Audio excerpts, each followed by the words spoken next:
Então, posteriormente temos então o início do período chamado Yayoi, né? Então, o Yayoi vai se estender aproximadamente de cerca de 300 a.C.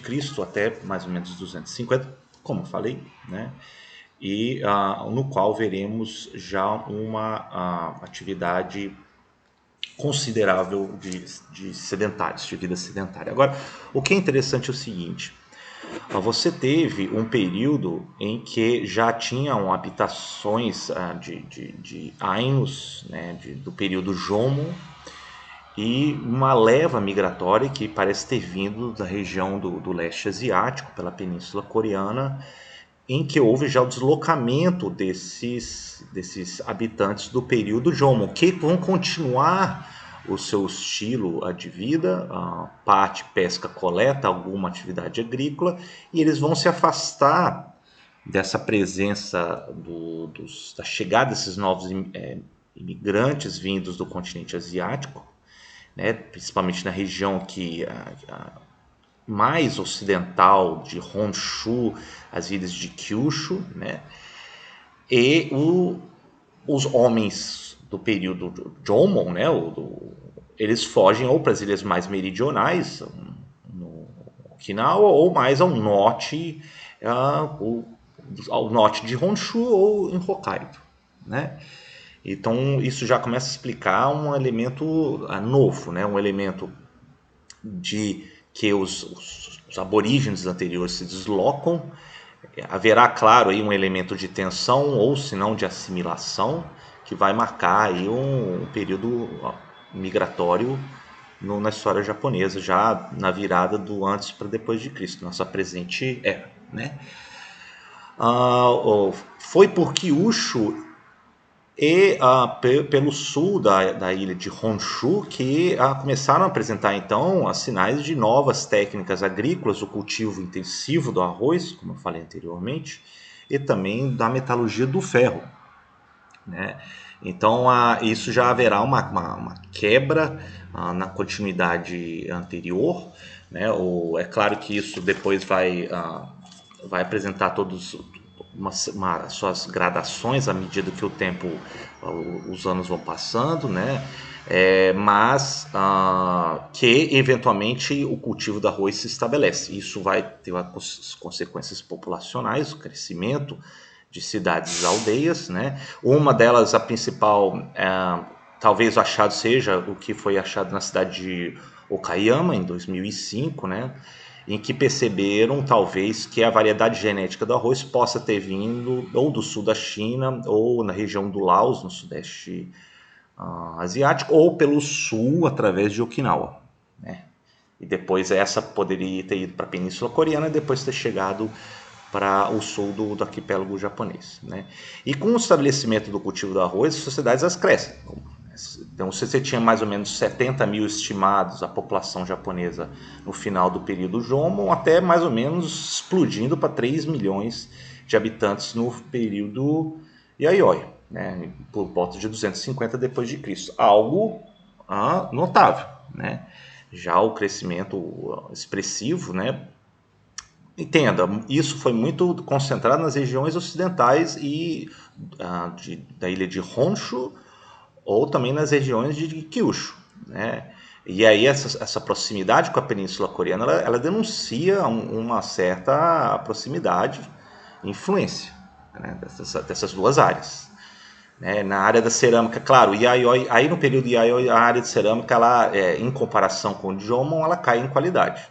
Né? Não tinha os mesmos materiais, a técnica de cozimento também parece que é um pouco mais rudimentar. As vestimentas parece que permanecem sendo feitos ainda de fibras, de cascas de árvore, do cânhamo. Temos evidências, aí sim também uma outra importante evidência é que o Yayoi, no período Yayoi, você tem evidências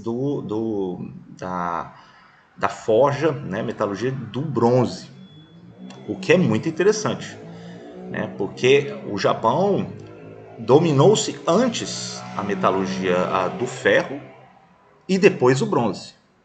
E não, isso é interessante porque é uma reversa da tendência global, né, isso por volta de 300 a.C., e de que então o bronze ele acaba sendo usado mais para fins cerimoniais do que o ferro. O ferro é muito mais para os instrumentos e para as armas, né? Então, por exemplo, existe já evidências em forma dos sinos de bronze, né, Todako, né, já no terceiro século antes de Cristo, em que já mostra todo o refinamento dessa técnica do uso do bronze. Né?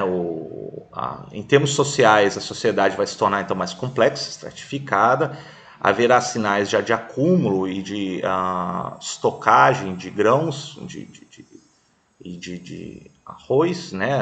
Isso já apresenta um sinal de complexidade social organizada, né, e estratificado e sedentário. Mas agora é algo interessante, porque ao contrário do que na China, né, temos aí uma tendência de organização em sociedades mais localizadas. Ao contrário da China, que você teve já uma necessidade de um grande estado centralizado para controlar as grandes cheias dos rios, que poderiam ter desastres, consequências desastrosas nas margens e no cultivo. No Japão não, já haverá mais a evidência de certa abundância de rios, riachos, e isso não vai apresentar um aparecimento de uma sociedade centralizada grande para as grandes obras necessárias para fins hidráulicos como na China. No Japão não, no Japão você tem aldeias menores, mais espraiadas, né, até pela essa característica aquática das regiões meridionais do Japão, né. Agora, existe já evidências de que essas aldeias elas tinham guerra entre si, né? Muitas já têm sinais de, por exemplo, de fossa, de fortificações, né? Como essa, por exemplo, em Tawaramoto, na região de Nara, né? É evidente que existe já uma preocupação de proteção, de torres de vigília, né, de paliçadas, de barricadas para fins de vigilância e de defesa. Então, não estamos aqui falando de uma sociedade pacífica, existiu o elemento da proteção, né, contra possíveis invasores dessas aldeias, né. Temos referências também, né, a relatos chineses de alguns líderes dessa região mais meridional do arquipélago japonês. Então existiam já alguns contatos eventuais comerciais e políticos, isso já na virada no primeiro século de nossa era, depois de Cristo. Uma dessas referências está presente na obra Hanshu dos chineses, né, da história de Han, portanto, em que se refere isso no ano de 82 depois de Cristo, nessas crônicas chinesas, de que a leste haveria o reino de Hua, né, que aí em chinês Hua seriam anões. E há descrição de Hua como um povo com algumas características muito interessantes. Esse aqui é o texto de Wei, né? Também ele relata também anos mais tarde sobre o que veio decorrente dos encontros desse reino de Hua. E é interessante que, por exemplo, nessa história de Wei, né, você tem já a descrição de pessoas que viviam de vegetais, de arroz e bandejas, servidos com uso de bambu, a madeira. Haveria já, de acordo com essa história de Wei, dos chineses, que haveria uma relação de mestres e vassalos, né, a cobrança de impostos, mercados provinciais, cultos religiosos um pouco característicos, como a bater palma em adoração, algo que vemos aí até hoje nos rituais shintoístas, né? E a construção de grandes túmulos de terra, né? Esse Kofun, que é interessante, porque Kofun depois vai marcar a história posterior do Japão, em que as lideranças, os imperadores, eram enterrados nesses grandes túmulos de terra, Kofuns, né? No aspecto político, há relato desses chineses de violentas guerras de sucessão pelo poder, referências muito curiosas, como uma certa liderança de uma rainha xamã chamada Himiko, né? Essa, por exemplo, é uma estátua na estação de Kanzaki, em Saga, né? E é interessante porque não era algo comum no reino chinês. Então, talvez eles tenham relatado alguma peculiaridade um tempo, ou de que existe sim aí já um protagonismo, além do líder sacerdotal, ser o líder do reino no Japão. E também o protagonismo das mulheres, né, Himiko. Depois há relatos no Weichi, né, a história de Wei, de que parece que o irmão mais novo de Himiko, depois de um período turbulento de sucessão, vai buscar incluir relações diplomáticas com o reino chinês. Inclusive há, claro, o relato dos chineses de Wei de que eles se apresentaram como tributários aí ao reino chinês, né? Bom, você tem, depois de Himiko, relatos dos chineses de que houve, depois até a irmã de Himiko, a Io, ascendendo ao trono desse reino japonês aos 13 anos de idade, e de que, portanto, eventualmente surge uma referência chinesa de que esse reino poderia ser, isso estudiosos depois tentam interpretar como um reino de Yamatai, o que alguns identificam como o reino liderado em torno de uma bacia da região de Nara, que é a região de Yamato, né? A região sul aí da ilha de Honshu. Já conferindo, então, portanto, talvez o início do reino que depois vai se espalhar, né, pela ilha de Honshu, Kyushu, e vai se estabelecer como um reino maior centralizado do Japão, né? Isso nos primeiros séculos de nossa era, né? Agora, tudo que isso ainda são suposições, é muito frágil ainda essas evidências, né?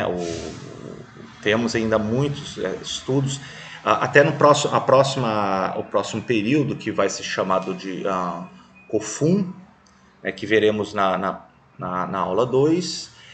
Kofun, ele apresenta já algumas características, claro, centralizadas, mais espraiada pelas ilhas japonesas, e o aparecimento desses grandes túmulos de terra, né, Kofun.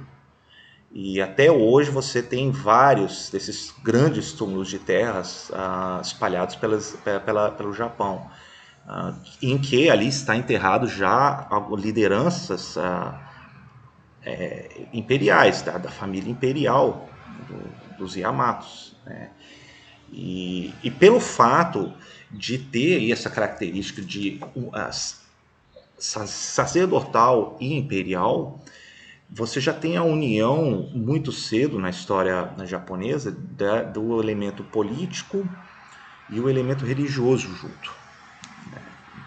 Então isso já tem a descrição nas crônicas de Wei ou as outras crônicas chinesas, elas já começam a apontar isso, né? Então já é interessante já singularizarmos esse outro aspecto. Então, na aula 2, veremos do período Kofun em diante, ou seja, estamos entrando aí do terceiro século depois de Cristo até mais ou menos aí o século 8 depois de Cristo em diante. Tá bom?